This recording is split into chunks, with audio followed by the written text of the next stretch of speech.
What's up? It's Mitch from Suicide Silence, and you're watching Chaos TV. Hello everyone, we are here in Nosturi, Helsinki with Mitch from Suicide Silence. Hello, how's it going for you guys at the moment? It's really good. Everyone's just really tired and worn out, but everyone's happy. Everyone's having a good time. It's our first time playing here, so it couldn't be better. It's fun, amazing. Good crowd, good show, and there's a lot of pretty girls. There's just no weed. But other than that, everything's awesome. So, a little bit about the tour in general. How has it gone so far? This tour has been, this is the biggest European tour we've ever done. Bands like Heaven Shall Burn are huge, and then As I Lay Dying is massive too, and then just having us on the lineup with those two bands, there hasn't been a bad show. I mean, this is the most amount of sold out shows Suicide Silence has ever played.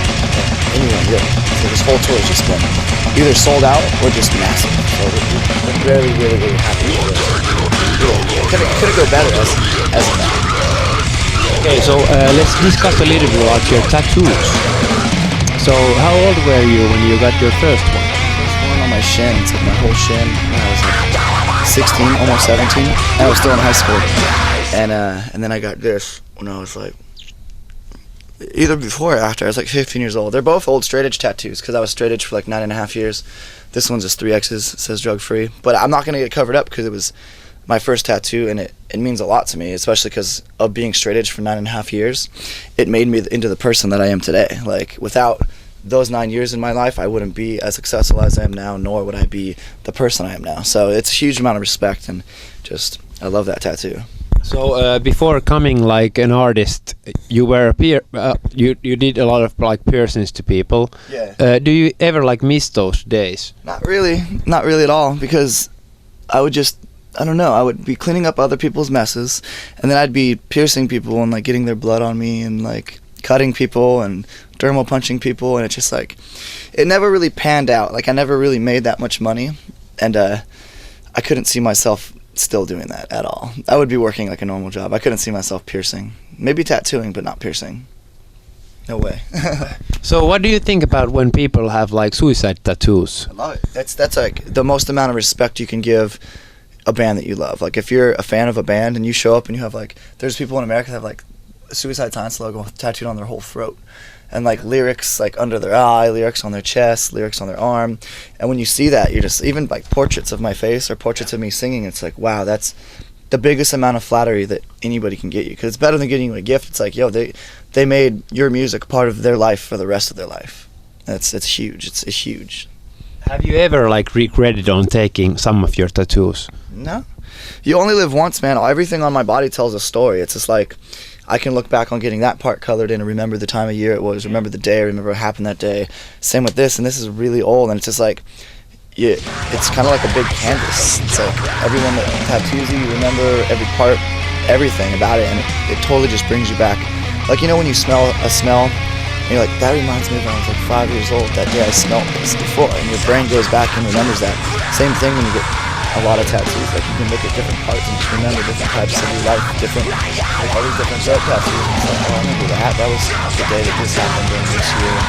This is when I got it. Like, it's a huge, like, there's a book called Illustrated, and the whole book, he's just predominantly getting tattooed throughout it.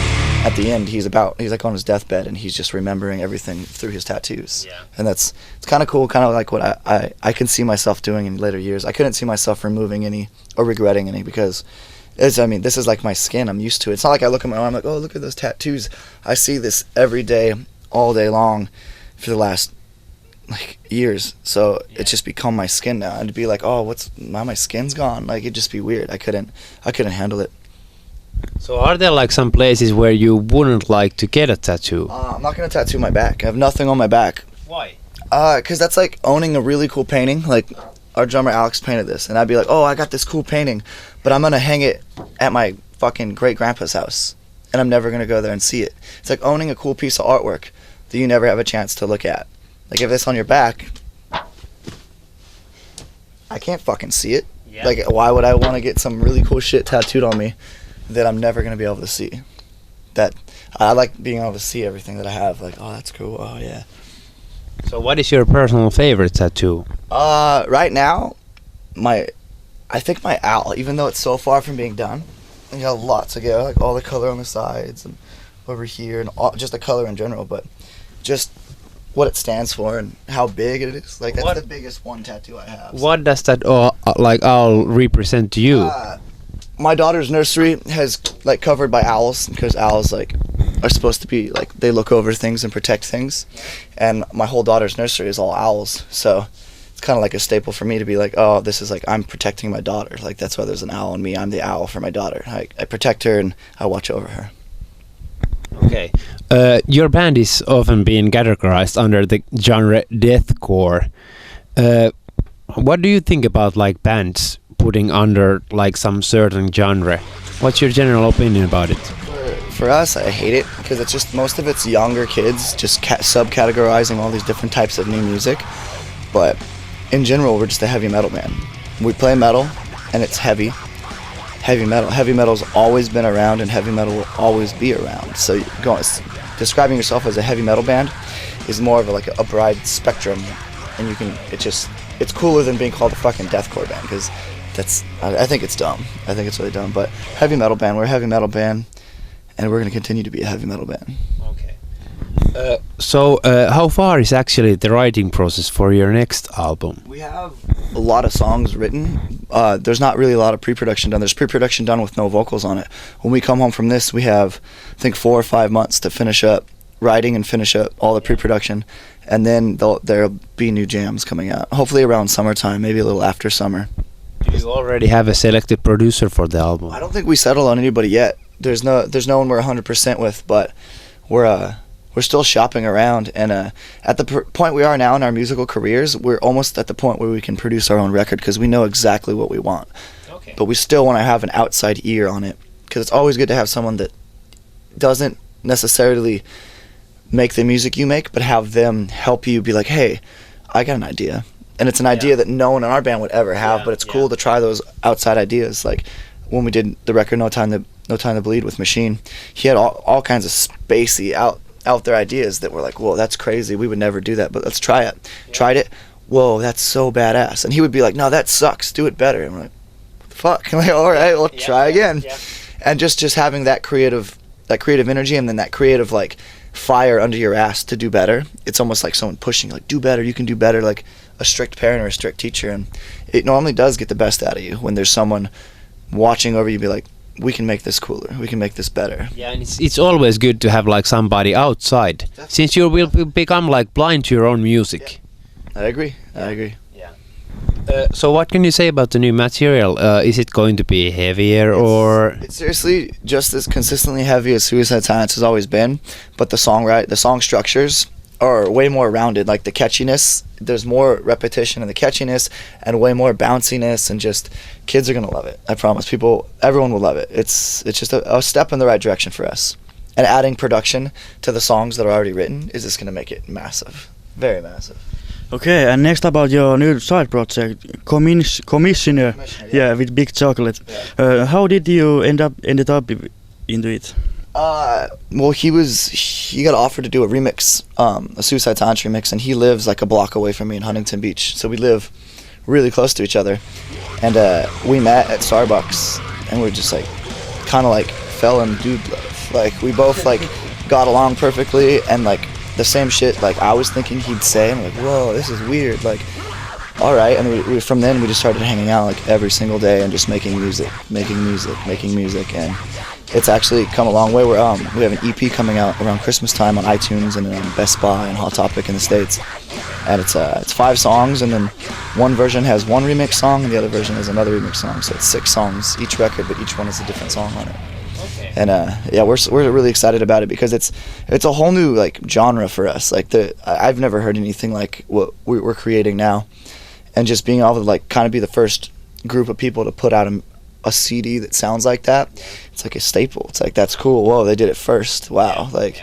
And we're just gonna keep doing it, keep making songs, and we actually have a lot of crazy stuff coming up. We're gonna make a video while we're home on this next tour for Consume, and David Brodsky's doing it. He directed the Wake Up video. Yeah, so we're already stoked, 'cause it's gonna be cool.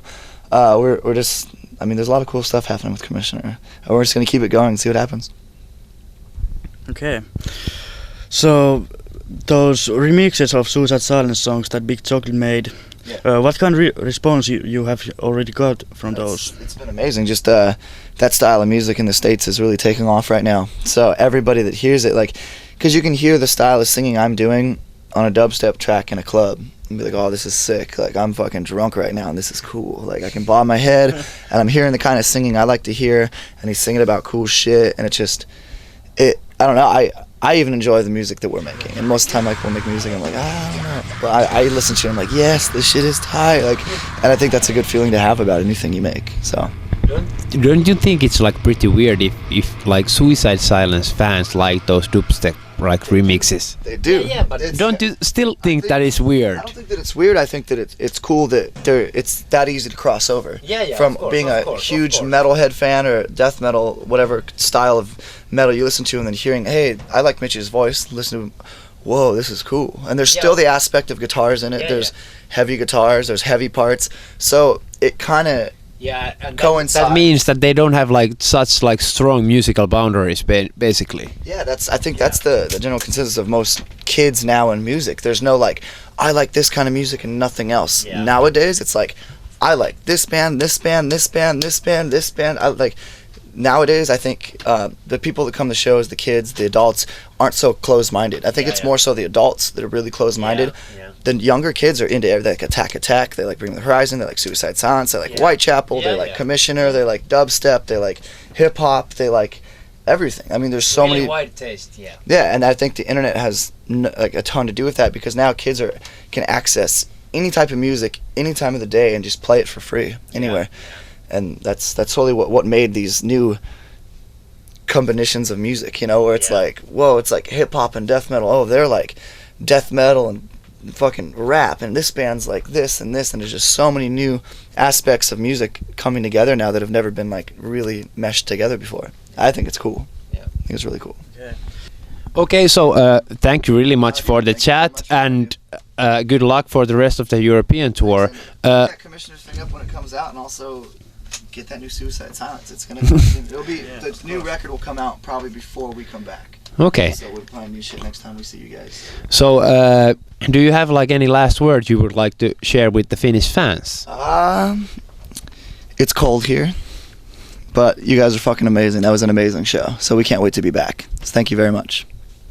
Thank you really much for the chat.